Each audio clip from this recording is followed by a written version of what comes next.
two quarterbacks, both been battling it out, really hard all camp. Put a lot of time, both those guys, in the off season working, getting their chemistry with the wideouts, and the player-led practices. Both guys just do a great job of picking up the install and understanding the game, and knowing that at the quarterback position, it's a neck-up game. It's how you're going to distribute the ball. One of our mottos in that room is we want to make a layup. I try to express to them, for a quarterback or for a basketball player, the easiest shot's a layup, and that's what we want to do as a quarterback. We want to go out and we got a 70-play game. We're going to make 70 layups at quarterback. Don't try to stress or put too much pressure on yourself. Just go out, find where the easiest play is to make, and go make it. We've just been working on staying composed, staying together no matter what, building a brotherhood amongst each other, and not thinking about too much who's going to be the starting quarterback, who's going to take the reps with the ones, who's going to go with the twos. It's really all just coming together as a whole, being able to go towards the same goal in order to win a SoCon championship. I feel like the competition between me and Ty is almost like we need each other, you know what I'm saying? I make him better, he makes me better. Without him, I wouldn't be able to bring my level of play to where it's at, and without me, he wouldn't be able to bring his level of play. And I think right now we're both playing our best football. They both have a similar mindset to Troy. Troy was a good leader for us, came in at the right time. He was exactly the guy we needed to get this program to go to another level. And they're kind of, they got to sit in a room with him, TYREE for a year, Wes for 2 years, and kind of see how he approached the quarterback position. They're doing the same thing, and they're kind of picking up where he left off. Both doing a great job with throwing the ball and running the ball also. You can't replace Troy. I mean, Troy was a great leader, a great football player, but we're trying to look forward now to it. This is a new team, so one player can't win the game, and we're just trying to do our job as a quarterback. It's really going as, it goes up and down. He has his days, I have my days, we have our even days, and it's really just we both want it.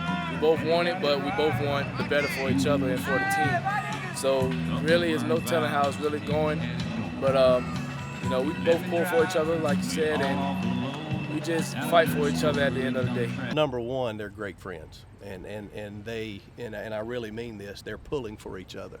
It's not like one of them wants to go see the other one mess up or have a bad play to make their stock go up. They pull for each other, they help each other, and it's been kind of ironic. I've let them control the reps.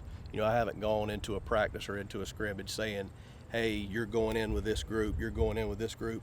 I said, I want y'all to control it, I want y'all to divide it up, but I want it to be equal and fair. And they've done a great job of that. And if you had guys that weren't two friends or weren't as close as they are, you couldn't have that. But I knew that, so I let them have that leeway. TYREE would text me, and I usually go pick him up most mornings, and we'll go get breakfast or lunch or something. But we have a great relationship off the field. Wes has actually gone out there and won a game for us. We put him in, I don't know, I guess with a minute something last year against Mercer, and he drives us down the field, and we go and win. And I think one of the things when he stepped in that huddle with those guys is, hey, if you believe in me, we'll go make this thing happen, and they did. So we've got two guys at that quarterback position that the team really will rally around, and they believe in both of them, and our coaching staff believes in both of them. So we're in a good situation. On a scale of 1 to 10, I'll put us towards the end of camp, maybe at around the 8.5. We've got a lot of improving to do. Beginning of camp, more around the 7, 6.5-ish. And it's really just taking time and repetition. That's really all it's going to take. Spearman hit me with a quote the other day of his own, really. Every day you come in, you got to think it's an 11-0 mentality. You got to think you're going 11-0 every single day, and that you actually want to be a SoCon championship. Each year you're always learning, and number one thing you probably need to focus on as a quarterback coach and a play caller is just knowing your personnel, knowing what your guys can do, knowing what they can't do, trying to put them in the best position to make the game easy on them.